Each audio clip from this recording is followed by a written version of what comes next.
Greetings, mortals. Welcome to Fatal Fortunes. I'm Al. I'm Nathan. Join us for a deep dive into some of history's most fascinating characters who live dangerously beautiful lives and whose legacies haunt us today.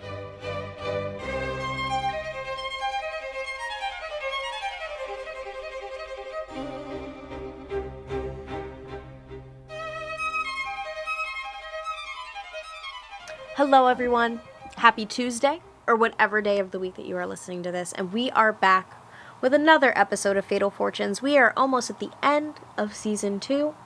I can't believe it. You know, Nathan and I were sitting here in September doing some plotting, saying, okay, we're going to be done by March so Al can do finals, and you know what? It's February! How crazy is that? So you know how we love to start all of our episodes. We love to start our episodes by placing you in the scene.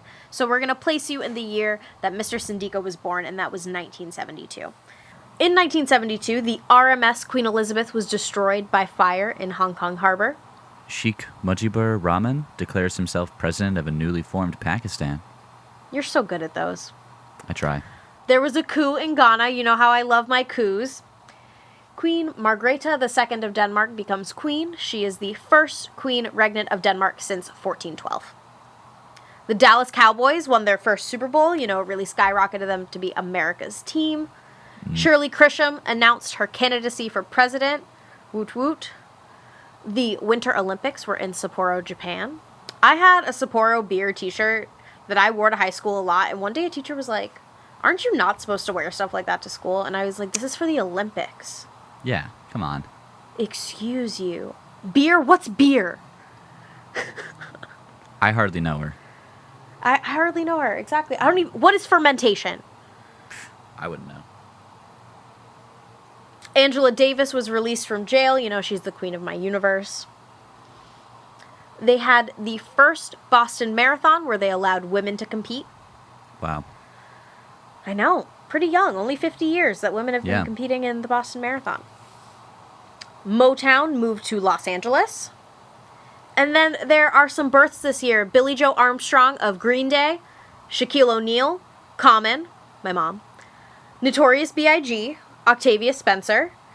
Andrew Holness, the 9th Prime Minister of Jamaica. Ginger Spice. Queen Letizia of Spain. And hottest man alive, Idris Elba. Wow, that's a good year. Yep. Some greats are turning 50 this year, everybody. Some deaths that were going on were Meena Kumari, an Indian actress and poet. Nater V of Burundi. The Duke of Windsor, who I definitely want to do an episode on someday. Palestinian author Ghassan Kanafani was assassinated. Prince William of Gloucester died in a fiery airplane crash, namesake of Prince William. And Jackie Robinson. And another fun fact about this year is that it had no Nobel Peace Prize. There was no peace in 1972. But of course, we did not come here to talk about any of those things today. We came to talk about Sindika Dokolo. Sindika Dokolo was born on March 16th, 1972 in Kinshasa, Zaire, which is now the Democratic Republic of Congo. His father was Augustine Dokolo, who was a bank owner, millionaire, and a collector of African art. This is important later. His mother was a Danish woman named Hanne Cruz, and his parents met while Hanne was a member of the Danish Red Cross. Although born in Africa, Sindika and his two siblings were raised for the most part in Belgium and France. During his childhood and young adulthood, Augustine actually went back to Zaire to manage all the family businesses, and there are 17 in total. I cherry-picked some of them here. Among them are banking, fishing, coffee exportation, real estate, printing, insurance, mining, and car dealing. They were doing everything but breeding horses, but they actually were also breeding horses. So they had their hands in every single cookie jar that you could possibly imagine. And it must be really crazy to live in a country where your newspaper, your insurance, your car all came from one family who are not elected officials. Yeah. Like, I can only imagine what oversight was like in the colonies. I can only imagine. When the government of the time in Zaire collapsed, Mobutu Sese Seko nationalized all of those family businesses. Sindika attended one of the most exclusive secondary schools in Paris, Lycée Saint-Louis de Gonzague. It was one of the places that Brigitte Macron, First Lady of France, currently was also teaching at. And he went on to study economics, commerce, and foreign languages at the Pierre and Marie Curie University. After graduation, he began basing himself in Luanda, which is the capital of Angola, starting in 1999. Sindika, he followed his father's footsteps and began collecting art of his own at the age of 15. Both of his parents deeply encouraged his exploration of the arts. His mom had taken him to a bunch of museums growing up. He saw his father's collection. And Sindika started the Sindika Dokolo Foundation to promote arts and culture around the world. One of his goals was to create a contemporary art center in Luanda. And the foundation, they lend out all of their work for free so long as those museums present the same exhibit in an African country, so we can all just have this cross-cultural exchange. At one point, they even threw an exhibit during the Venice Biennale. Another show his foundation curated was 154 Contemporary African Art in October of 2014. This exhibit was held in London, and many celebrities were in attendance, including Lupita Nyong'o. Not only was he showing work worldwide, he also wanted this artwork to be accessible for African people, and I think that this is just super important, and I think that in spite of, all the other scandals he's embroiled in, this mission is definitely one that I think that we can share. His mission, I think just by us talking about him, his mission of promoting African arts has been fostered, because I definitely had to do a lot of research into the stuff that he was looking at, the stuff he was collecting, and, it brought all that stuff to life for a moment. He later received a Medal of Merit from the city of Oporto in Portugal, and this stemmed from his exhibition, You Love Me Not. I'm going to put a link in our show notes on fatalfortunes.com so you can, see what this exhibit was like. This was the biggest exhibit that the foundation ever put on, and he just might actually have had the largest collection of African art in the world. The foundation actually then chose Oporto after he received this medal as their headquarters in Europe. And toward the end of his life, Sindika turned his eye toward working with more museums in the West in an effort to get artwork from Africa back to Africa. At the time of his death, about 15 pieces of cultural heritage had been tracked down and returned to their home countries. So he was definitely trying to make an impact in that space. Now, of course, for the spicy part, the part that makes him, a character worthy of a fatal fortune, the path that he crossed with that just changed the direction of his life, and unfortunately a lot of people in Africa and a lot of people in a lot of the countries that they had their hands in the cookie jar. In 2002, he married Isabel dos Santos, the richest woman in Africa.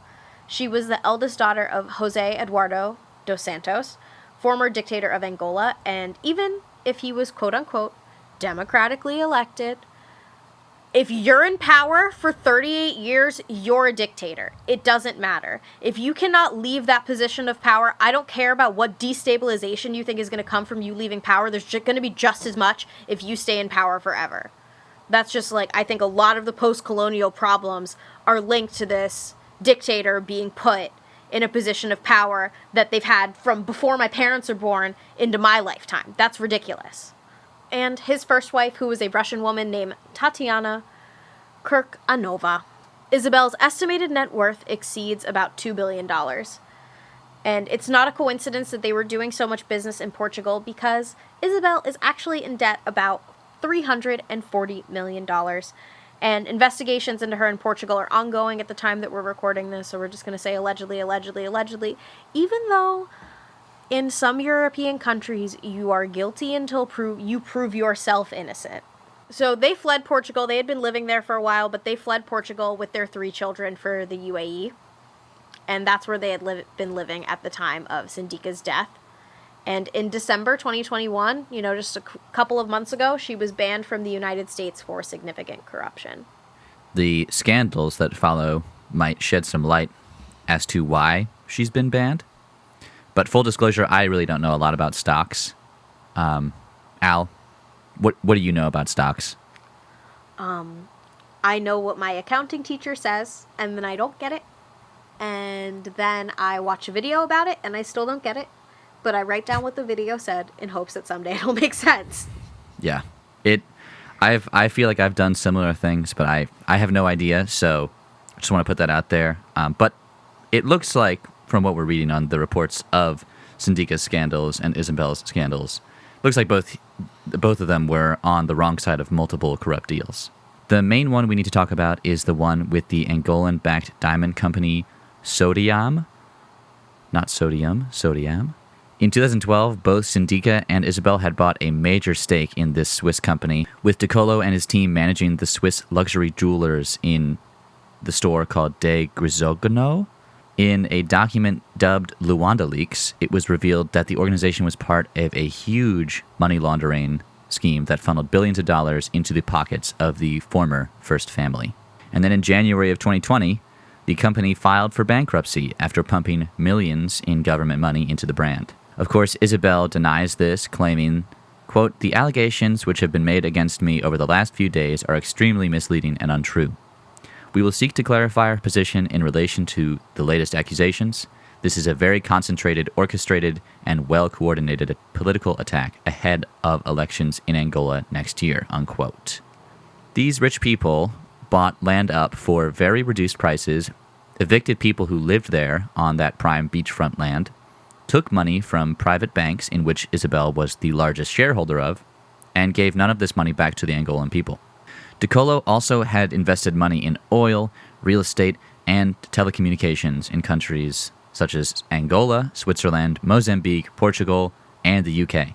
In an interview with Dokolo, he stated that this was done because, quote, his aim was not to build a large integrated group, but rather to have the opportunity to see Angola and the Democratic Republic of Congo as a complementary complement, a Luanda-Kinshasa axis that could create a counterweight to South African supremacy, unquote. I just have, like, so many thoughts about this. Like, I think that when you grow up in spheres that are just this corrupt and you have that kind of wealth and status, you don't know what fair dealing is. Yeah. So when you're doing all this stuff, you're like, this is normal. This is exactly how it's supposed to go. This is how it's been going my whole life.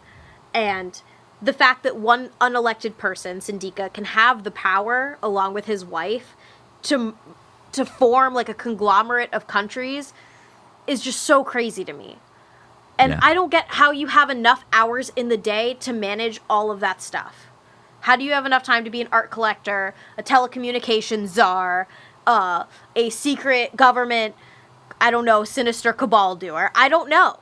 I don't get how you have enough time, especially when you're a father, when you're a mother and a father and you have these 3 children too. I can't imagine. But this sounds a lot like Secession, and it sounds a lot like the plans being made on that show. Yeah. Sketchy deals, unfortunately hurting a lot of people, mainly in Angola, like we said. Yeah, like I just can't believe that you would take a loan that's probably, you know, if the bank collapses, the government probably has to bail them out if that's possible. And then all of those people are the ones who pay for your luxury lifestyle. Yeah. Because they had to get moved out. And again, if anyone was making money, which I'm sure they did, they'd made a lot of money, billions of dollars. It was not the people who were living in Angola who saw those benefits. Yeah. I mean, they didn't see the financial benefits. I guess maybe, No. you know, they rationalize it. Like, if one person came to our art show in Luanda, then all of this wasn't that bad. So in addition to arts activism that Sindika was doing, he also became interested in political activism toward the end of his life. Like Isabel said, that whole scandal, she thought was because of the upcoming Angolan elections. And Sindika founded Les Congolais Debout. That group opposed Joseph Kabila's efforts to stay in power beyond his 2 constitutionally allowed terms. So they really do have their hand in every cookie jar, arts and politics. Just like Secession. They saw what was going down in Africa, and Aaron Sorkin, whoever makes that show, said, this is gold. This, but make it white and ginger. Mm-hmm. And of course, it is time for us to part with dear Sindika, because of course, we found out more about him after his death in 2020. So as we were all struggling with the grips of the pandemic, not really worrying too much about things, we still had Betty White alive and well with us. Still had Betty Davis, too. Still had Betty Davis. Still had Dustin Diamond. this brother wasn't worried about nothing, okay? He was living in Dubai, having a great time. In fact, so much fun that he had time to do scuba diving and free diving and just, chill in the nice water. So, we'd mentioned that the couple, they moved to Dubai after they were exiled, in quotation marks, from Portugal. And after Isabel's father had been ousted from power in Angola. So, this is a really in-between time for them, but they have enough money and security that they can figure it out while living in nice Dubai. Sindika ended up dying on October 29th, 2020 in Dubai. He was only 48 years old, and he died off the coast of the al-Hatab island on the backdrop of the corruption allegations surrounding himself and his family. He had been freediving at the time, so that means that you don't use any scuba gear, you just use your breath alone. And police in Dubai do not believe foul play is involved, according to Al Jazeera. It sounds fishy. It sounds super suspicious. It's very convenient that he's not around once the allegations show up. Yep. But, like we've seen in previous Fatal Fortunes, I think some people just underestimate the power of the ocean. And karma. Yeah, the power of the Jeff ocean. Buckley. Jeff Buckley, JFK Jr. Yeah. Damn. And now Sindika People Dokolo. really do. Yeah. But yeah, guys, that's another episode of Fatal Fortunes. Feel free to check out the show notes on fatalfortunes.com, where you can also find our other blog posts. Sometimes you see content there that you won't see here. Reminder that we have subscriber-only episodes. We have about 4 of those on Patreon and here on Spotify. And, we're just looking forward to wrapping up the season. We have a special guest coming for the end of the season, and we can't wait to talk to her with all of you. So, remember, on Tuesdays we talk ghosts, and we'll see you next time.